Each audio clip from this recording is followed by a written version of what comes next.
नमस्कार साथियों। हमारा बैंक एग्ज़ाम और बैंक प्रमोशन एग्ज़ाम के लिए आज का टॉपिक है IRAC norms, credit monitoring and NPA management. तो चलिए शुरू करते हैं।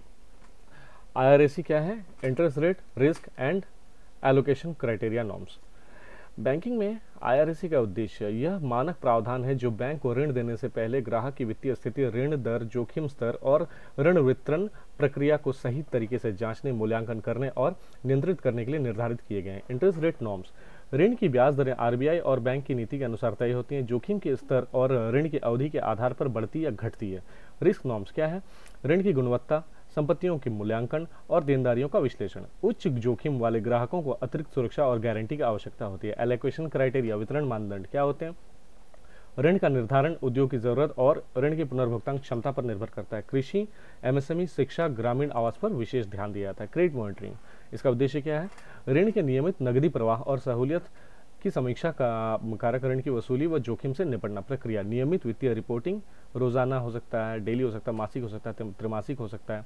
खातों की tracking, income statement, balance sheet का अध्ययन, NPA की पहचान और उसको समय रहते सुलझाना। उपकरण और तकनीकें, सॉफ्टवेयर उपकरण जैसे फिनकल, ऑनलाइन रिपोर्टिंग, ऑडिट इत्यादि और भी फाइनेंशियल विश्लेषण टूल्स। प्रभाव, बेहतर क्रेडिट रिलेशनशिप, पुनर्भुगतान में सुधार और NPA को रोकना।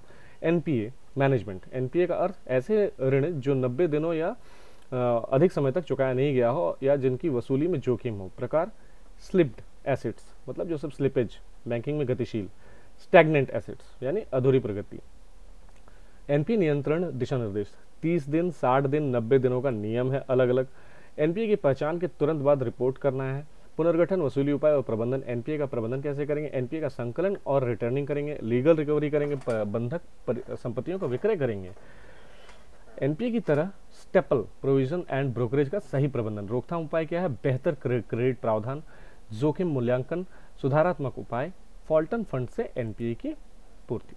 IRAC norms, credit monitoring and NPA management banking के जोखिम प्रबंधन की आधारशिला है। इन नियमों और प्रक्रियाओं का सही क्रियान्वयन बैंक को वित्तीय स्थिरता और बेहतर ऋण प्रबंधन में सहायता करता है। निरंतर निगरानी और उचित नियामक पालन से के माध्यम से इन खतरों को कम किया जा सकता है। महत्वपूर्ण ऑब्जेक्टिव प्रश्नोत्तर क्या होते पढ़ते हैं हम लोग। NPA पर आय कब मान्यता प्राप्त होती है? कैश बेसिस पे। उप मानक संपत्ति यानी सब स्टैंडर्ड एसेट के लिए प्रोविजनिंग प्रतिशत क्या है? 10%। डाउटफुल एसेट पर 3 वर्ष में आवश्यक प्रोविजनिंग कितनी होती है? 40%। गैर प्रदत्त संपत्ति यानी लॉस्ट एसेट के लिए प्रोविजनिंग प्रतिशत क्या है? 100%। एग्रीकल्चरल एडवांसेस के लिए NPA वर्गीकरण कब होता है? 2 फसल ऋतुओं से अधिक बकाया होने पे, after dues overdue for 2 crop seasons. IRAC मानदंड के अनुसार संपत्तियों का वर्गीकरण किस आधार पर होता है? उधारकर्ता की भुगतान क्षमता के आधार पर, बोरोवर्स रिपेमेंट एबिलिटी के आधार पर। 1 वर्ष के लिए संदिग्ध संपत्ति यानी डाउटफुल एसेट पर निर्भर प्रोविजनिंग क्या है? 30%। क्रेडिट कार्ड खाते को NPA कब माना जाता है? 90 दिनों के बाद बकाया होने पर क्रेडिट कार्ड को भी NPA मान लेते हैं। कर्ज पर ब्याज विनियमन अधिकार RBI को किस अधिनियम से प्राप्त है? Banking regulation act 1949। NPA होने पर बैंक क्या कार्रवाई कर सकता है? सुरक्षाएं जब्त कर सकता है और बिक्री कर सकता है। Seize and sell securities. Wilful defaulter किसे कहता है?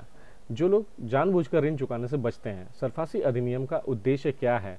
To empower banks for loan recovery, ऋण वसूली के लिए बैंक को अधिकार देना। लो एनफोर्समेंट की, जब बैंक ऋण को कब्जे में लेता है तो किसे सूचना देती है? जिला मजिस्ट्रेट या संबंधित अधिकारी को। स्टॉक ऑडिट कब अनिवार्य माना जाता है? 5 करोड़ से ऊपर ऋण वाले खातों में। डिफॉल्टर की पहचान यानी नॉन कोऑपरेटिव बोरोवर का क्या अर्थ है? आवश्यक जानकारी न देना। विलफुल डिफॉल्टर के लिए न्यूनतम संप्रेषण राशि क्या होती है? Minimum default amount to be wilful defaulter 25 lakh. Overdue यानी overdraft. OD cash credit loan NPA को कब घोषित किया जाता है? 90 दिनों की देरी के बाद। डिफॉल्टर को रिमाइंडर कॉल कितनी बार की जानी चाहिए? एटलीस्ट ट्वाइस ए वीक, मतलब सप्ताह में 2 बार। बैंक शाखा को कितनी बार NPA खाते का निरीक्षण करना चाहिए? क्वार्टरली, त्रैमासिक। क्या NPA खाते के लिए पूर्व स्वीकृति के बिना ऋण जारी किया जा सकता है? बिल्कुल नहीं। SME में वर्किंग कैपिटल ऋण पुनर्गठन के लिए अधिकतम अवधि क्या है? 36 महीने। कायमी ऋण यानी loan restructuring process governed bye RBI के दिशा निर्देशों के अंतर्गत हम लोग कर सकते हैं। OTS का मतलब वन टाइम सेटलमेंट। OTS किस प्रकार की ऋण समस्या में मदद करता है? कर्ज माफी या पुनर्भुगतान में मदद करता है। क्या रिकॉर्ड की गई ब्याज राशि को NPA खाते में आय माना जाता है? बिल्कुल नहीं। बैंक अधिनियम के तहत गैर निष्पादित संपत्ति की प्रोविजनिंग पर नियम कौन निर्धारित करता है? Who sets provisioning norms for NPAs under banking act? RBI।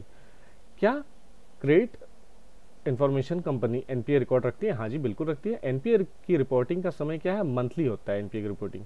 Bank किस अधिनियम के तहत संपत्ति की नीलामी करता है? SARFAESI act.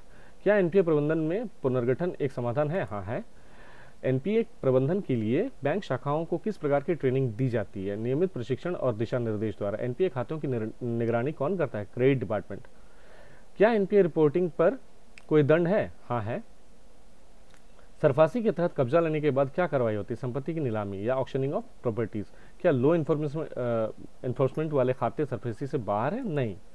एनपीए में धोखाधड़ी के मामलों की जांच कौन करता है? सीबीआई या बैंक की विजिलेंस टीम। विलफुल डिफॉल्टर को कैसे परिभाषित किया जाता है?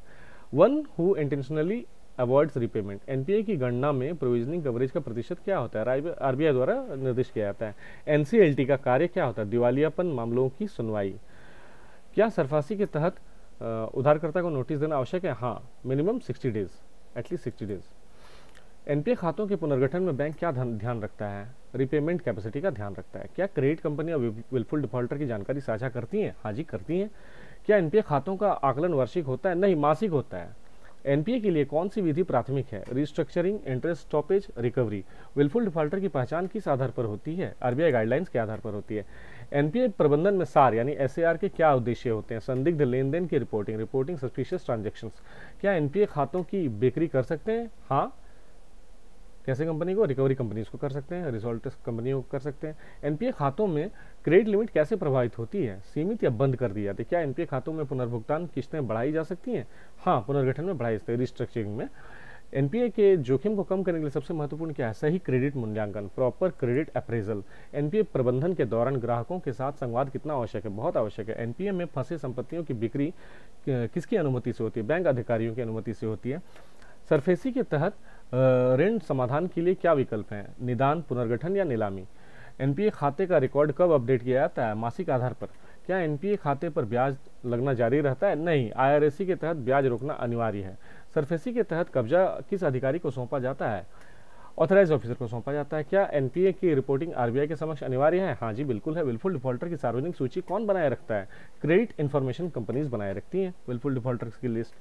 क्या एनपीए खातों के पुनर्गठन में विलफुल डिफॉल्टर शामिल हो सकता है? नहीं। एनपीए पर प्रोविजनिंग राशि के वित्तीय विवरण में कैसे दिखती है? व्यय के रूप में दिखती है। धन्यवाद।